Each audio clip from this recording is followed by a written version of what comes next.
Então, bom dia a todos, né? Mais uma vez, a gente vai dar início ao trabalho no domingo de manhã. E hoje o Marcos é que está responsável pela lição. E nós vamos então fazer a nossa prece inicial, rogando a Jesus, aos espíritos amigos que possam estar nos envolvendo, nos abençoando, nos dando sempre o equilíbrio e a serenidade que tanto necessitamos. Senhor Jesus, mais uma vez aqui estamos, Senhor, rogando a vós o teu amparo, a força, para que nós possamos vencer as dificuldades do caminho com bastante discernimento e coragem.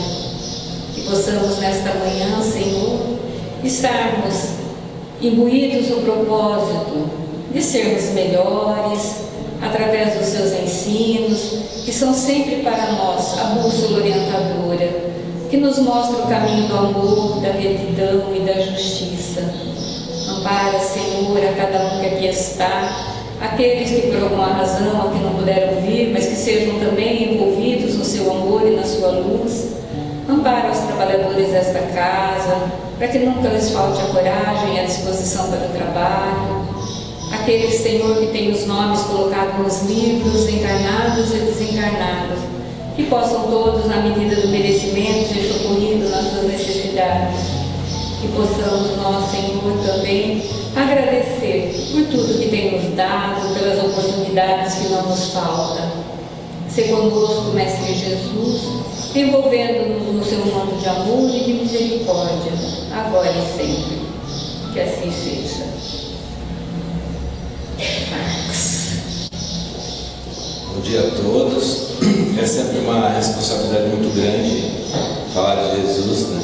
Ainda mais numa casa como essa aqui. E quando eu fui convidado para fazer a palestra, que me deixa bem mais assustado, eu procuro pensar que é um bate-papo. A gente vai conversar um pouco e aqui, por exemplo, eu pensei no início, eu pensei em falar de Allan Kardec, que é a base da propagação do Espiritismo, né? A base da unificação de Cristo, dos ensinamentos de Cristo, e esse sempre é um desafio para mim. Então eu me desafiei um pouco mais e fui mais um pouco atrás e comecei a analisar sobre Sócrates, né? Que foi um filósofo. Então eu fiz uma pesquisa, vou ler um pouco aqui para descobrir feitos fantásticos e profundas reflexões. Espero que consiga trazer um pouco disso, né? Sócrates, ele já foi preparado por Jesus para vir e começar a trazer as ideias do cristianismo, né?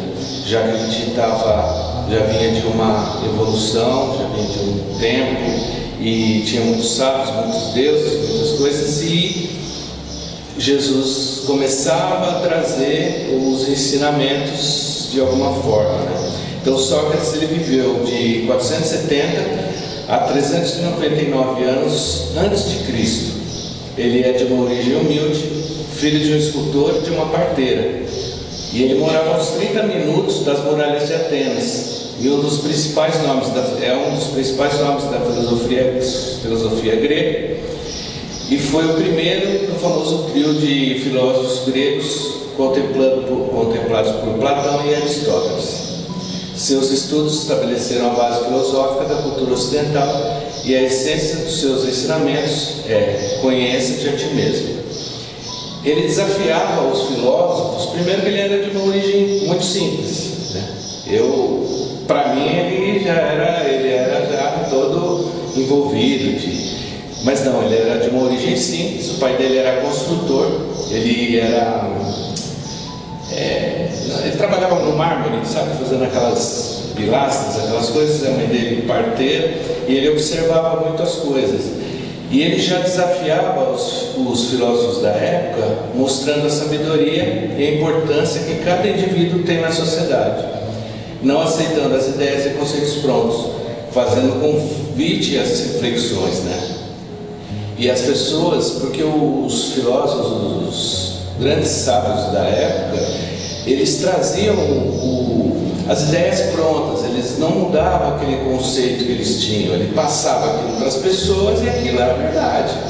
E aí vem Sócrates para desafiar aquilo. Falou, não, porque as coisas são como elas são. Isso já não pegava bem naquela época. Imagina o que era Atenas naquela época, todo o poder que tinha aquelas pessoas, aqueles conhecedores, né, que tinham o conhecimento que ele pegava de outro. Ele trazia o conhecimento e não questionava nada. Né? Mas de qualquer forma, suas principais teses envolviam crer. Ele já acreditava na imortalidade da alma, você vê, uma coisa num passado tão distante, ele já acreditava nisso, e na impossibilidade de se aprender as virtudes com os sofistas. Os sofistas eram essas pessoas que já tinham as verdades prontas. Eles não aceitavam que esses assuntos fossem discutidos. Não, é isso e pronto, né? E ele pregava exatamente o contrário. Ele sempre envolvia as pessoas com não, a gente tem que buscar o conhecimento, né? E na busca pela virtude como uma das mais importantes buscas, que é mais importante do que a busca por dinheiro, porque a gente passa a vida inteira talvez buscando bens materiais, né? Quando na verdade o conhecimento, a sabedoria que é a grande virtude que a gente vai ter, de levar esse conhecimento a gente não vai perder nunca. Tudo que a gente aprender aqui a gente vai levar para sempre, né? A gente não vai ficar preso e as coisas materiais a gente vai perder, né? Como diria Chico Xavier sempre falava, né? As coisas, os bens materiais o ferrugem corrói, né? O conhecimento não, esse a gente vai levar para sempre, não vai tirar, a gente vai levar. E como ele já acreditava na imortalidade da alma, então com certeza a gente já levaria esse conhecimento, né? Então ele sempre, então aqui fala das virtudes, né? A virtude da qualidade moral é um atributo positivo de um indivíduo. A virtude é a disposição de um indivíduo de praticar o bem e não apenas uma característica. Trata-se de uma verdadeira inclinação. Virtudes são todos os hábitos constantes que levam o homem para o caminho do bem. Então, na verdade, as virtudes a gente vai colecionando com o tempo, a gente vai acumulando. Não adianta a gente tentar mostrar um formato que a gente não é, na verdade. Então, as nossas virtudes, as somas das qualidades que a gente tem são as nossas virtudes. E a gente vai passando isso com o tempo, né? E vai mostrando isso para as pessoas, né? E sempre na democracia com um filósofo à frente. É que na democracia da época só tinha o direito, e na democracia dessa época só tinha direito a votar, o voto mesmo, escolher os governantes de Atenas, os homens livres, maiores de 18 anos, filhos de atenienses, e não votavam mulheres, escravos, estrangeiros que não desfrutavam de nenhum tipo de participação política. E somente os nascidos na cidade eram considerados cidadãos. Então, o poder não mudava de mão, né? Ele estava sempre naquele grupo. E quem vinha de fora, ainda mais vinha uma pessoa de fora, ele era de fora da cidade, morava fora das muralhas lá de Atenas, ele vinha de fora e trazia esse conhecimento. Então, ele estava desafiando toda aquela sociedade que estava pronta e que sempre girava em torno daquelas pessoas, né? Porque se ninguém participava, ninguém de fora participava da decisão dos eleitos, dos governantes, quem que estava ali, né? E sempre vendo a ética como um senso comum. E aqui a ética, eu vi que deu uma analisada, é uma atividade do pensamento, onde se busca uma reflexão sobre a melhor maneira de conviver. Além disso, também a ação, que pode afetar os outros indivíduos. Em algumas situações, a ética tem a ver com uma boa vida, com a felicidade.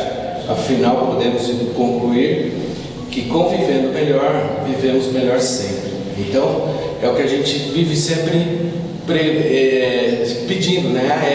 A ética nas coisas. Você tem que não parecer honesto, você tem que ser honesto, né? E a ética é o que a gente sempre cobra. A gente cobra dos políticos, cobra das pessoas, mas será que eu estou fazendo a minha parte? Será que eu estou sendo ético suficientemente? Será que eu não estou desviando o caminho? Porque a gente sempre tem um olhar para o outro. Eu olho o outro. Será que o outro aponta o dedo, né? E não traz para nós? Então, às vezes porque nossos filhos, né? Em casa a gente sempre fala isso. Não adianta, você tem que mostrar e ser o que você está falando. Não adianta ficar pregando uma coisa e estar fazendo outra. E isso a gente cobra tanto dos políticos, né? Tem que ser cobrado, mas quem colocou eles lá? Quem votou? Fomos nós, né? Então, não adianta depois a gente ficar reclamando das pessoas que estão lá, e a gente tem que tentar, a gente tem que acertar de alguma forma. E aí, uma das grandes frases, esse aqui eu vi agora de manhã, achei muito interessante, tem tudo a ver, porque ele fala uma frase que lança ele mesmo como o grande sábio da época, né? Porque na Grécia tinha os oráculos. Então as pessoas iam nesse lugar para fazer os questionamentos. Então as pessoas perguntavam as coisas e tinham as respostas. E aí perguntaram lá quem era o mais sábio de todos. E falaram que era Sócrates. Não, Sócrates, né? Foi um espanto, né? Aí das pessoas da época correu e foi falar para ele. Falou: Sócrates, falaram lá no oráculo que você é o mais sábio de todos. Ele falou: nossa, mas como eu sou o mais sábio de todos, sendo que eu só sei que nada sei? Então essa frase tornou Sócrates o mais sábio de todos os homens da época, porque foi o primeiro a admitir sua própria ignorância, estando em constante aprendizado. Então essa é a grande virtude de Sócrates e das pessoas, é reconhecer que você está aprendendo sempre, que você sempre tem que aprender, né? Sempre buscando conhecimento. Hoje eu falo sempre para as pessoas, né? O conhecimento ele está aí, a internet está aí. Hoje a gente tem uma facilidade imensa de ter acesso às informações. Então a gente tem que procurar o que a gente está buscando e a qualidade do que a gente está buscando, né? Então não adianta nada você também ficar na internet horas e horas e não buscar coisas de conteúdo, né? Então simplesmente as coisas são o que elas são. Mas será que eu estou tentando fazer diferente? Né? E aí as palavras de Sócrates confundem os espíritos mesquinhos da época e faz desabrochar florações novas de sentimentos e cultura na alma sedenta da mocidade. Nas praças públicas ensina a infância e a juventude o formato ideal da fraternidade e da prática do bem, lançando-se a semente generosa da solidariedade dos prósperos. Que os pósteros aqui que eles falam são as gerações que vêm depois de quem está falando e escrevendo. Então ele começa a passar essas informações e conhecimentos para os jovens e vai plantando a semente, né? Como o seu lá sempre fala, a semente onde você plantou, a semente boa vai germinar. Então você plantou uma semente ali e ela de alguma forma começa a movimentar, só que isso gera um monte nos líderes da época gera um desconforto, né? Então, mas Atenas, como o cérebro do mundo de então, apesar de seu vasto progresso, não consegue suportar a lição avançada do grande mensageiro de Jesus. Ele incomoda toda a classe política, os grandes sabedores. Ele estava desafiando. Quem era ele para desafiar todo aquele conhecimento e sabedoria que estava sendo trazido ali, né? E aí então ele é acusado de perverter os jovens atenienses, instilando-lhes o veneno da liberdade nos corações. Então isso muitas vezes é a grande derrocada, né? Que aí as pessoas começam a se sentir incomodadas. Esse cara vai dar problema, não está dando certo. Imagina isso há 2000 anos mais, muito mais, foi até 400 antes de Cristo, né? Então, que sentido Sócrates dava para o cidadão, dava a todo cidadão ateniense? Sua missão, acima de tudo, era levar a todos os homens à busca e a verdade pelo bem. Sócrates contrariava os interesses daquela minoria, os bem-nascidos, que detinham poder, não apenas o púnico, ele se defende como um filósofo revolucionário. E aí, como ele estava passando dos limites, ele foi preso e humilhado. Mas seu espírito generoso não se acovarda diante das provas rudes que ele extravasava aos cálices das amarguras. Consciente da missão que trazia, recusa fugir do próprio cárcere, cujas portas se lhe abrem ocultas pelos generosidade de alguns juízes.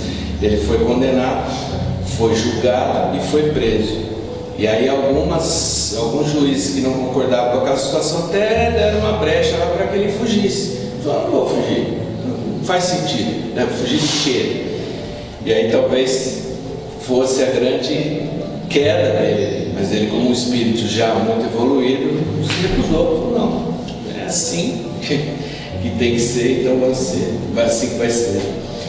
E os enviados do plano invisível cercam o coração magnânimo esclarecido nas horas mais ásperas e agudas da provação. E quando sua esposa, Xantipa, tem uma história interessante, né, da Xantipa aqui, que a Rita tinha um cachorrinho, quando ela era pequena, e o cachorrinho chamava Xantipa. Ontem a gente descobriu que esse nome, e o pai dela era um conhecedor, um estudioso e tal, falou: olha, tirou esse nome de algum lugar, tá vendo? É daqui. Era a esposa de Sócrates. Então ela soma as graças da prisão e comunica-lhe a nefanda condenação, a morte pela sepulta. Ele foi condenado a beber veneno. E na prisão, né? Então a pena dele, além de ser preso, ele foi condenado à morte e com veneno, que ele ainda ia ter que tomar o veneno, né? Que é uma coisa muito, né? Além de todo o peso da situação, ele ainda ia ser o próprio algoz lá da condenação dele, né? E aí a esposa dele, no auge da angústia e desespero, fala com ele, tem um diálogo, né? Então ela fala: Sócrates, os juízes te condenaram à morte. E Sócrates responde: o que tem isso? Eles também estão condenados pela natureza. Então, não vai mudar nada, né? Se eu partir agora, se eu partir depois, todo mundo vai partir de alguma forma. Pronto. Mas aí ela continua: mas essa condenação é injusta.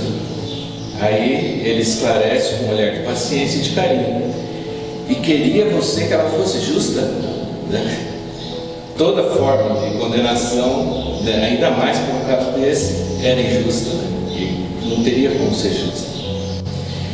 E aí, senhor do seu valoroso e resignado heroísmo, Sócrates abandona a terra, alçando-se de novo aos planos superiores, onde aguardava as bênçãos de Jesus. Note que o fato de ir contra as ideias que eram impostas ao povo levaram Sócrates à injustiça dos homens. E o que é Atenas hoje, né? É uma ruína lá. Acabou todo aquele poder. É engraçado, porque tem situações que a gente sempre acha que nunca vai passar, né? Nossa, a gente vê o império. E quantos impérios caíram, né? Atenas, você vê, a própria Roma antiga, né? Todo aquele poder não sobrou nada, sobraram ruínas, né? E aí ficaram os conhecimentos que realmente essas pessoas têm. E aí, antes de partir, ele deixou uma frase. Aí ele diz o seguinte: mas eis a hora de partir, eu para a morte e vós para a vida. Quem de vós segue o melhor rumo, ninguém sabe, exceto Deus. Então o que eu procuro trazer para a gente é essa reflexão, que a gente tem que sempre buscar o conhecimento e discutir as coisas, não é brigar, não é agredir o outro, mas procurar entender. E as coisas são porque elas são? Não, tem algum motivo, né? Então a gente não tem como ter uma verdade absoluta. Sempre existe. A gente vê a situação que o Brasil está passando agora, situação política e tal. O que acontece? O que as pessoas mais estão criticando são as imposições, né? Então então tira da televisão, não pode isso, não pode aquilo. Poxa, mas então tem alguma coisa errada. tem alguma coisa que não está funcionando. Peraí, se eu não posso falar, né, se é o nosso direito que foi conquistado a tanto custo por várias pessoas, por que agora eu não posso falar, não posso questionar?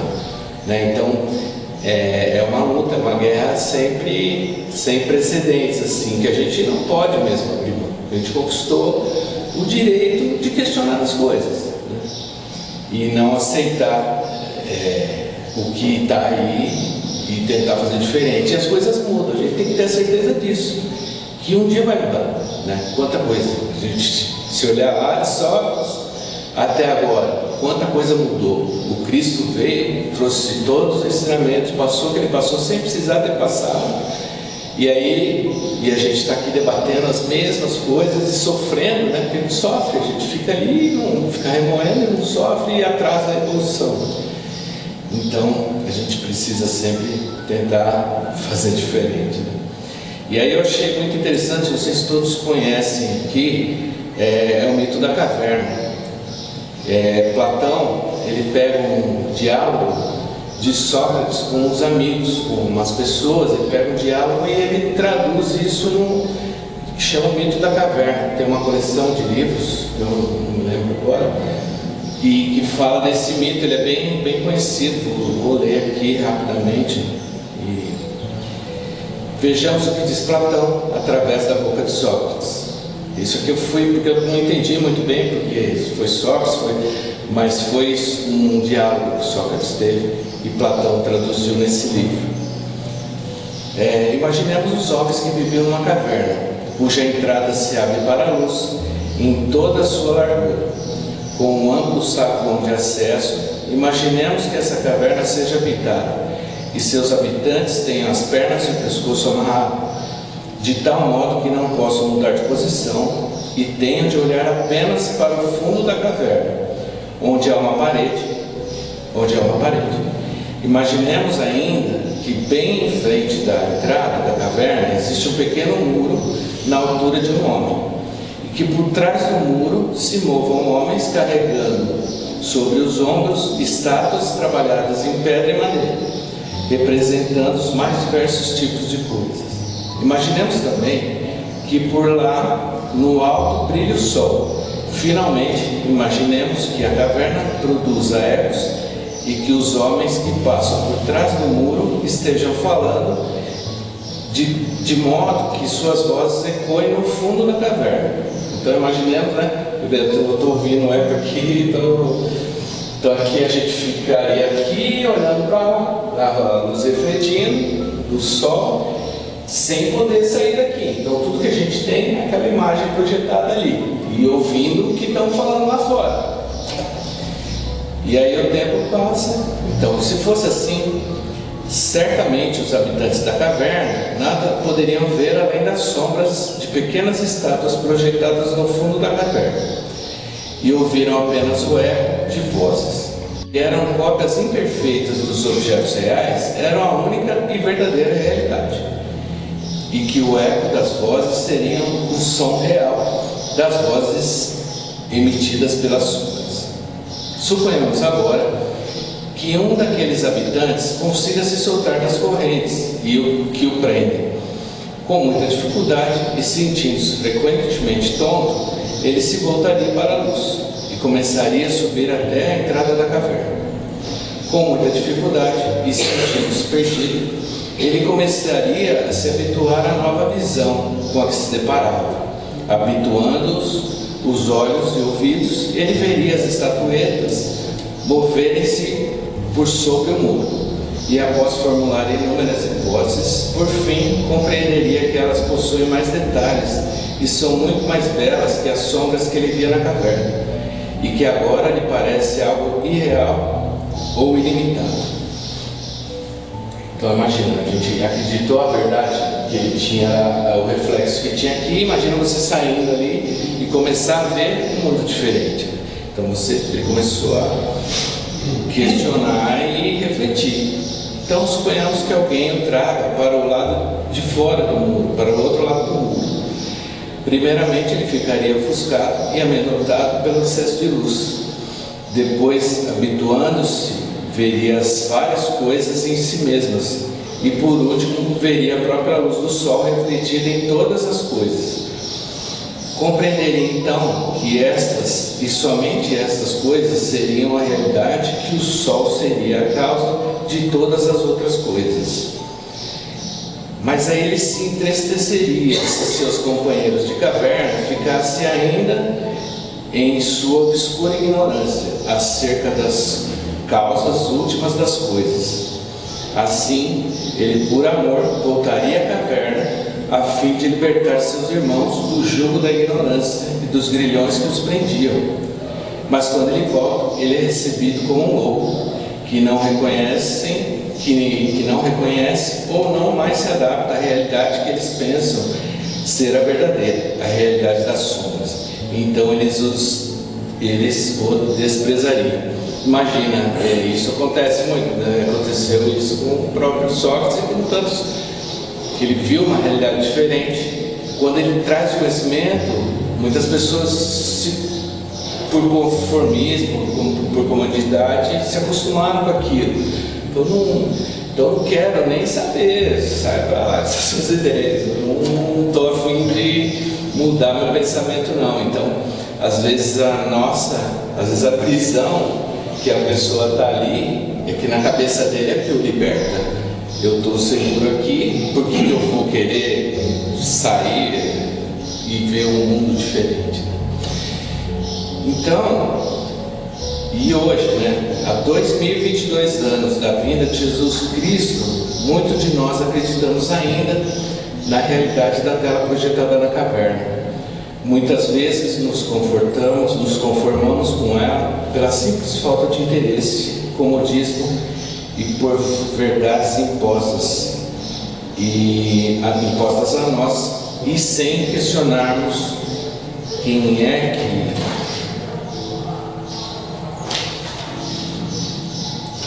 as verdades são impostas a nós. E aí, onde queremos estar? Na ilusão da segurança da caverna, ou com a possibilidade de conhecer as imagens reais e seguir os ensinamentos do Cristo? Somos reféns das nossas escolhas, né? Então é sempre isso, não adianta a gente ficar sempre julgando as pessoas e falar eu estou aqui porque eu estou. Não, a gente tem que pegar, pôr em prática, né? O que a gente aprende, o conhecimento está aí no Evangelho, a gente lê, trazer para nós essas lições e pôr em prática. Essa é a mensagem que eu tenho para hoje. Espero que bom domingo a todos. Eu obrigado. É interessante, né, o que o Marcos nos trouxe, porque a maioria do que ela falou eu não sabia. Nunca me aprofundei muito em Sócrates, né? Mas é interessante que quando ele estava falando, quando ele falou a respeito do oráculo, eu me lembrei de que Irmão X, num livro, eu não me lembro o nome do livro mais, mas quando eu me lembrei de uma história que o Irmão X falava, quando ele se referia à proibição de Moisés a se comunicarem com os mortos. E eu não vou saber a história assim direitinho não, porque faz muito tempo que eu vi, mas ele conta assim que a espiritualidade maior deliberou lá que enviaria à Terra espíritos para auxiliarem a humanidade, porque isso foi lá, né, muito tempo atrás, ainda havia muita ignorância. Então viriam esses espíritos para auxiliá-los. E aconteceu mesmo, né? Então as pessoas começavam a procurar os oráculos, as pitonisas, né, que havia naquela época, para auxiliar nas dificuldades do dia a dia. E elas, já as médiuns em potenciais, elas auxiliavam eles. E eles começaram a perceber que aquilo que elas falavam dava muito certo. E eles passaram então a não usar mais o livre-arbítrio. Qualquer coisa eles corriam na pitonisa. Eles tinham que vender lá alguns carneiros ou cabra, eles corriam na pitonisa para saber se a pitonisa falava que aquele negócio ia dar certo ou não. E eles faziam o que ela falava. Outros tinham que vender lá uns pedaços de terra, consultavam então os oráculos, as pitonisas, para saber se o fato dele vender aquela terra iria ter lucro, ia ser um bom negócio. A pitonisa falava e eles faziam. A pitonisa então também começou a descobrir que aquilo era um bom negócio e começou então a tirar proveito daquela situação. Então, para aquilo que ela veio, que era auxiliar a humanidade, confortar, perdeu-se a razão e ela então começou o orgulho, a vaidade, começou a falar mais alto e ela também acabou se desviando do caminho. Por isso então as pitonisas começaram a não acertar mais nada. A espiritualidade retirou dela então esse dom e elas então começaram a não acertar. As previsões delas falhavam sempre. E começou-se então um grande tumulto, uma grande guerra e voltaram-se todos contra a pitonisa. Então eles falam que aquela proibição que tem de Moisés, a comunicação com os mortos, é em relação a isso, né, que está lá em Deuteronômio, lá no Antigo Testamento. Então tem muito a ver com isso. Então quando Marcos falou, né, que o oráculo disse a Sócrates, né, que ele era o homem mais inteligente, nessa época ele ainda tinha esse poder, né, mas depois foi retirado também. Mas vamos então, né, agradecer ao Marcos, né, pelo trabalho, pelo esforço que ele teve de fazer essa pesquisa e nos trazer. E nós vamos então, os médiuns, a passar para a sala de passe ali, nós vamos dar o passe ali naquela salinha.